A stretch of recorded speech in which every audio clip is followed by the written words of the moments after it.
We do a lot of scaffolding, but Yeah. and we do shared writing in our class. Right, So right.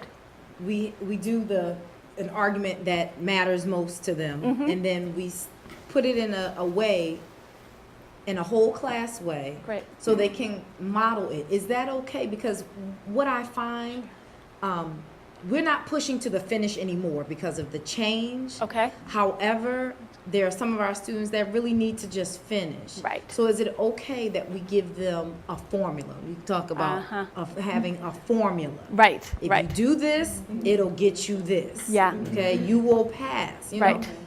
Yes, we all want them to critically think. However, Yeah. at 24, with 3 Right. children, you want them to pass the Right. test so they can get on with their lives. Yeah. So is it okay, because we do a lot in my class, we do a lot of modeling. Okay, say this, and if somebody says, oh, can I say this? Sure, yes, of course you can. Right. But if you say this, this Yeah. will get you to pass Okay. the test. So I can tell my opinion. Is that Yes, okay? yes. Not that it's good. My opinion is yes, and I think the more that, so again, going back in my poor dissertation, what I'm trying to figure out is that we have all these different philosophical views about teaching writing, right? And about what it should, all in the whole other extreme is don't teach grammar at all, the whole word, all of that. It should just be students' own voices. All other on this extreme is it should be very, very scripted. You give students exactly what a script and blah, blah, blah, blah, and that's the way you should teach.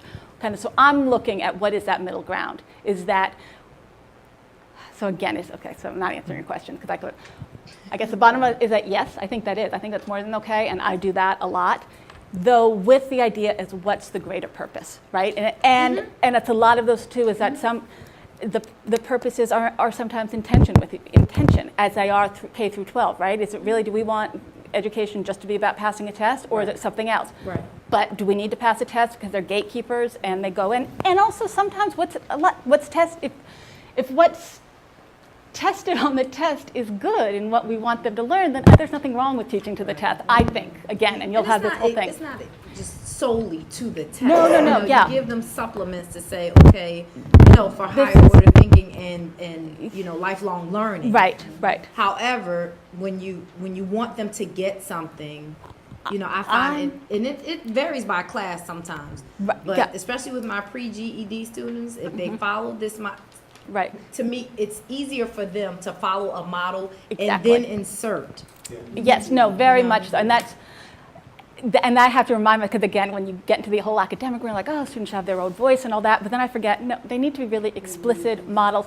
That's how I learn to write. That's how I'm learning how to write, is that I've looked at my advisors, like, okay, how in the world did she start this sentence? How did she make to critique that? That's what you do as academic writers, right? So it's like, that's the profession. It's an apprenticeship, if we look at it that way. Writing is very much going back to colonial times. It's like, okay, so let's study different pieces of how do they do it?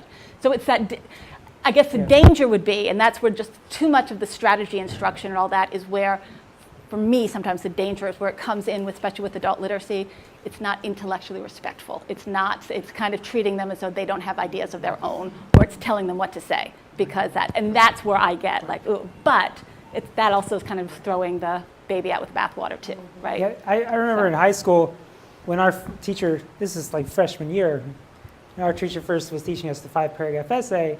Well, half the class didn't get it until the teacher gave us like a model and a structure, and then people started getting it. In my freshman college class, one of the assignments was to write a review. It could be like a music review, a record review, a play. I subscribed to Rolling Stone, so I went to those Rolling Stone articles, and I was like, oh, okay, how did that person do that? And that's how I wrote mine. And she read mine in front of class because apparently everybody else didn't do so well. But that's what I did. I didn't know what to do, just like everybody else, but I knew enough to go and look at an example. Yeah. No, and I think that's an excellent point. And I think that the whole thing of this is that, yes, it is about modeling. It is about showing examples. It's about being part of this greater conversation that you don't just start from scratch either as a writer, right? That you are building on genre and how other people have done it. And there's a whole thing, and you need to be told how to explicitly do that, as opposed to just coming in and expecting. So yes. So I guess, yes, I'm very much for that, as long as it's done in a holistic kind of way.